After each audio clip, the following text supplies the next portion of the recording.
அக்காலாம் எப்படி இருக்கியா? நல்லா இருக்கீங்களா? நம்ம எப்படி independence day, republic day celebrate பண்ணுவோமோ அதே மாதிரி இங்க இருக்க மக்கள் ஒரு டே செலிப்ரேட் பண்ணாங்க. அதுதான் இந்த விஇ டே. இந்த விஇ டேனா ஆக்சுவலா என்ன சம்பவம்னா, இரண்டாம் உலக போர் நடந்துல. இரண்டாம் உலக போர் வந்து யூகேல இந்த யூரோப்பியன் கண்ட்ரீஸ்ல எப்ப முடிஞ்சோ அதை தான் வந்து விஇ டேன்னு செலிப்ரேட் பண்ணாங்க. கிட்டத்தட்ட ஒரு 6 வருஷமா இந்த போர்லாம் நடந்துட்டே இருந்திருக்கு. ஜெர்மனி கூட நடந்த இந்த போர் பினிஷ் ஆன அந்த நாளை தான் வந்து அவங்க வந்து விஇ டேன்னு சொல்லுவாங்க. இன்னும் நிறைய காரியங்கள் இருக்குது. இப்போ இந்த மக்கள் இதை எப்படி செலிப்ரேட் பண்ணாங்க, கொண்டாடுவாங்க, அதைத்தான் நம்ம இன்னைக்கு இந்த வீடியோல பார்க்க போறோம். அதனால வீடியோவை ஸ்கிப் பண்ணாம ஃபுல்லா பாருங்க. வாங்க இப்போ வீடியோக்குள்ள போலாமா? விஇ டே செலிப்ரேஷன் எங்கே நடக்குதுன்னா, பார்க்கிங் அப்படிங்கிற இடத்துல தான். எங்கள் வீட்டிலேருந்து ஒரு 30 நிமிஷம் தான் ஆகும். அதனால் நாங்கள் பஸ்ஸில் தான் போனோம். எங்கள் வீட்டுக்கு வெளியெல்லாம் எப்படி இருக்குன்னு பாருங்கள். நிறைய பேர் கேட்டிருந்தீங்க வீட்டுக்கு வெளியெல்லாம் எப்படி இருக்கும்னு காட்டுங்கன்னு. இது வீட்டுக்கு வெளியிலனா பக்கத்தில் கிடையாது, கொஞ்சம் தள்ளி பஸ்ஸில் போயிட்டுருக்கேன். பஸ்ஸில் எல்லாம் கூட கேமரா இருக்கும். யூகேல பஸ்ஸெல்லாம் எப்படி இருக்கும்னு சொல்லி கூட நான் உங்களுக்கு அப்புறம் வீடியோ போட்டு காட்டி தரேன் மக்கா.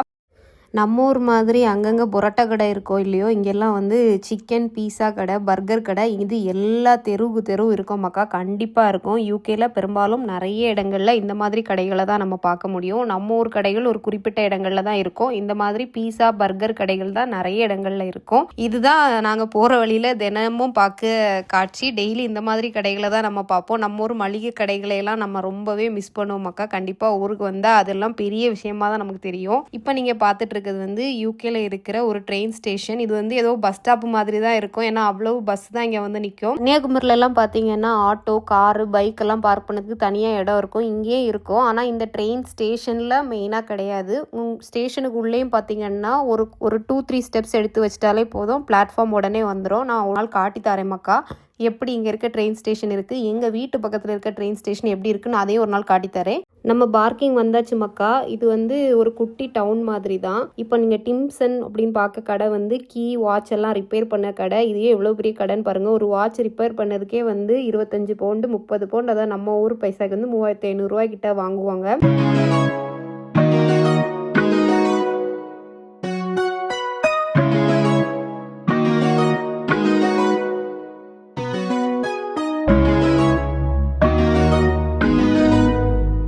நம்ம தான் அந்த ஸ்பாட்டுக்கு லேட்டாக போயிருக்கோம். எல்லாரும் சீக்கிரமாக வந்து விளையாட்டு போட்டிகள் எல்லாம் ஆரம்பிச்சிட்டு மக்கா. ஏன்னா 3:30 ஸ்கூல் முடியும். ஸ்கூல் முடிஞ்சு பிள்ளைய இங்கேருந்து ரெடி பண்ணி கூட்டிகிட்டு வரதுக்கு கொஞ்சம் டைம் ஆயிட்டு. பெரியவங்களுக்கும் விளையாட்டு போட்டியெல்லாம் வச்சுருந்தாங்க மக்கா. பெரியவங்களுக்கு இருக்கும்னு நான் நினைக்கல. சின்ன பிள்ளைகளுக்கு ஏதாவது 2 விளையாட்டு போட்டி இருக்கும்னு நினச்சேன். பெரியவங்களுக்கு இருக்கிறத பற்றி என் ஃப்ரெண்டு வெண்ணிலா சொன்னாங்க, நெக்ஸ்ட் ரவுண்ட் வச்சா நான் கண்டிப்பாக ட்ரை பண்ணுவேன்னு. எனக்கும் மனசுக்குள்ளே லைட்டாக ஒரு ஆசை இருந்து. ஆனால் வந்து லெமன் இந்த ஸ்பூன், அப்புறம் முட்டையை ஸ்பூனில் எடுத்துகிட்டு போகிற மாதிரிலாம் காம்படிஷன் பார்த்துருக்கேன். இவங்க வந்து பிளாஸ்டிக் பாலில் வந்து பிளாஸ்டிக் ஸ்பூனில் எடுத்துகிட்டு போகிற மாதிரி காம்படிஷன் வச்சுருந்தாவா. கொஞ்சம் வித்தியாசமாக தான் இருந்து என்னடாங்க மாதிரி. ஆனால் எல்லாரும் ரொம்ப என்ஜாய் பண்ணாங்க. மனசுக்குள்ளே நெக்ஸ்ட் டைம் வச்சாவோன்னா இந்த மாதிரி கேம்ஸ்லாம் பார்த்தோன்னா நம்ம கண்டிப்பாக பார்ட்டிசிபேட் பண்ணணுன்ட்டு ஒரு ஆர்வம் இருந்து நம்ம தயங்கவே கூடாதுன்னு தோணுச்சு. ஏன்னா இந்த மாதிரி வாய்ப்பெல்லாம் எப்போயாவது தான் நமக்கு கிடைக்கவே செய்யுது. அதை நம்ம மிஸ் பண்ணக்கூடாதுல்ல. இந்த மாறு வேஷம் போட்டுட்டுலாம் பிள்ளைங்களை என்டர்டெயின்மெண்ட் பண்ணுறாங்கல்ல, இவங்கெல்லாம் ரொம்ப பெரிய எஃபர்ட் போடுறாங்க.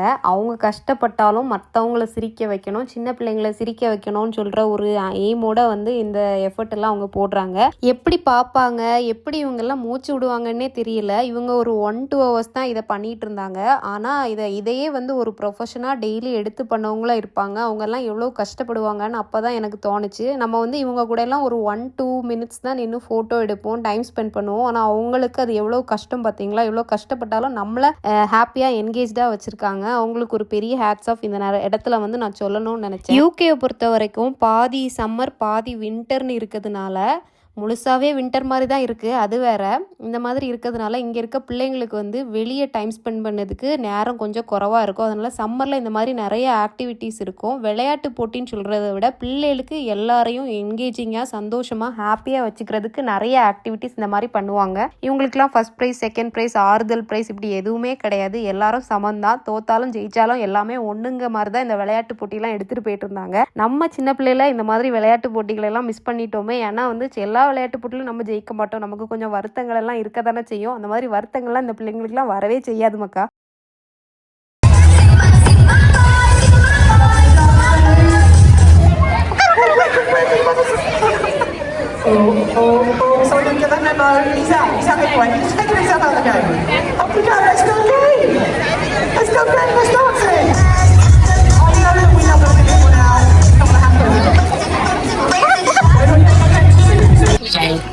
think we've always got to think about those people that gave up so much of their lives for us to do today.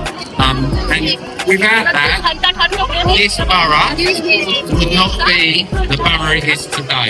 We wouldn't be as diverse as we are today, and we wouldn't be able to come together in harmony like we do today. So this is all about fun and enjoyment and togetherness. And 80 years ago was all about hatred and division and just people not coming together.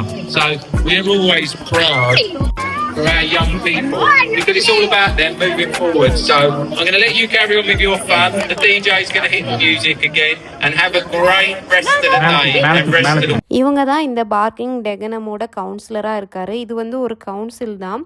நாங்கள் இருக்க இடத்துல ஏதாவது function ஏதாவது வைக்கணுன்னா இவங்கக்கிட்ட எல்லாம் permission வாங்கிட்டு தான் நம்ம இந்த செலிப்ரேஷனே நடத்த முடியும். இவங்க தலைமையில் தான் இந்த செலிப்ரேஷனே நடந்துச்சு. அதனால் இவங்க VE டே செலிப்ரேஷன் பற்றி ஒரு சில வார்த்தைகள் பேசிகிட்டு இருந்தாங்க மக்கா. இந்த ஈவெண்ட்டில் பார்ட்டிசிபேட் பண்ண எல்லாருக்குமே ஒரு சர்டிஃபிகேட் கொடுத்தாங்க. இதெல்லாம் க்யூவில் எதுக்காண்டி வெயிட் பண்ணாங்கன்னா ஃபேஸ் பெயிண்டிங் பண்ண தான். யூகேல என்ன ஒரு ஈவெண்ட்டாக இருந்தாலும் கண்டிப்பாக ஃபேஸ் பெயிண்டிங் செஷன் பிள்ளைகளுக்கு இருக்கும். VE டேங்கிறதுனால ப்ளூ ரெட் ஒயிட் தீமில் தான் இருந்துச்சு. டிசைன்ஸ் கொஞ்சம் கம்மியாக இருந்து இவள்கிட்ட சொல்லிவிட்டேன் இந்த டிசைன் போடாண்டானா, ஆனால் அந்த டிசைன் தான் போட்டுட்டு வந்திருக்கா. நம்ம சொல்லுது எங்கே நம்ம பிள்ளைகள் கேட்குது. இந்த மாதிரி ஃபேஸ் பெயிண்டிங் செஷன்லாம் நம்ம ஊர்லேயும் பிள்ளைகளுக்கு வச்சா நல்லாயிருக்கும்ல. கமெண்ட்டில் சொல்லுங்க மக்கா. நம்ம ஊர் திருவிழா கடை மாதிரி நிறைய குட்டி குட்டி கடைகள் இங்கேயே இருந்து மக்களே. அதில் முக்கியமாக இந்த ட்ரெஸ் ஸ்டிச்சிங் ஒர்க் ஷாப் தான் ரொம்ப புதுசாக இருந்து ஒரு பிள்ளைக்கு துணி தைக்க சொல்லி கொடுத்துட்டு இருந்தாங்க. ஒவ்வொரு பிள்ளைக்குமே 8 பவுண்டு வாங்கிட்டாங்க. அதுக்கப்புறம் ஹேர் ஆயில்ஸ் ஹேர் ப்ராடக்ட்ஸ் நிறைய வித்துட்டு இருந்தாங்க. இந்த ஸ்டால்ஸ் எல்லாமே இவங்க முன்னாலே வந்து ப்ரீ புக் பண்ணியிருப்பாங்க. இவங்களும் பே பண்ணி தான் அந்த ஸ்டால் எங்கே போடுறது மாதிரி இருக்கும். அப்புறம் பிரியாணி பஜ்ஜி குலாப் ஜாமுன் ரசகுல்லான்னு நம்ம ஊர் சாப்பாடு ஐட்டம் நிறைய இருந்து ஆனால் எந்த பக்கமும் போல டெம்ட் ஆகும்னு சொல்லிட்டு ப்ளஸ் விலையும் அதிகமாக இருக்கும். நம்ம ஃபேவரட்டான கம்மல் மாலை வளையல் எல்லா கடைகளும் இருந்து மக்களே. ஆனால் வாங்கலாம் இல்லை, விண்டோ ஷாப்பிங் மட்டும் பண்ணிட்டு வந்துட்டேன். என்ன மகா VE டே செலிப்ரேஷன்லாம் பார்த்தீங்க. இன்னும் நிறைய இன்ட்ரெஸ்டிங்கான UK ரிலேட்டடான விஷயங்கள் எல்லாம் இருக்கு. UK வந்து சுத்தி காட்ட சொல்லி எல்லாம் கேட்டிருந்தீங்க. கண்டிப்பா UKல இருக்கிற எனக்கு தெரிஞ்ச விஷயங்கள் எல்லாத்தையுமே உங்க கூட நான் காட்டி தரேன் மக்கா.